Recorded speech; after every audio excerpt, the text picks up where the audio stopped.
ইসরায়েলের আকাশসীমার নিয়ন্ত্রণ নেওয়ার দাবি জানিয়েছে ইরানের ইসলামিক রেভলিউশনারি গার্ড কর্পস। বুধবার আইআরজিসির বরাতে ইরানের আধা সরকারি সংবাদ সংস্থা মেহের নিউজ এজেন্সি এক প্রতিবেদনে এ তথ্য জানিয়েছে।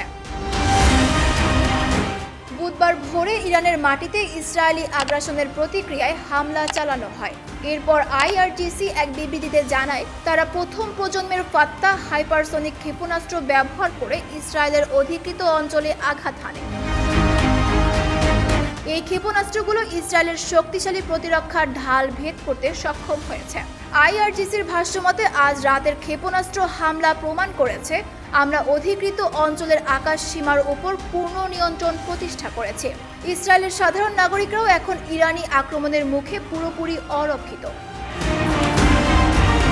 আল জাজিরার প্রতিবেদনে বলা হয়েছে, আইআরজিসির বিবৃতিতে আর কোনো নির্দিষ্ট তথ্য উল্লেখ করা হয়নি। তবে ইসরায়েলি গণমাধ্যম জানিয়েছে, এই ক্ষেপণাস্ত্র হামলার ফলে তেল আবিবে বিস্ফোরণের পর একটি পার্কিং লটে আগুন ধরে যায়। যদিও কৌশলগত স্থাপনায় আঘাত লেগেছে কিনা তা দেশটির সংবাদ প্রকাশে সেন্সরশিপের কারণে নিশ্চিত হওয়া যায়।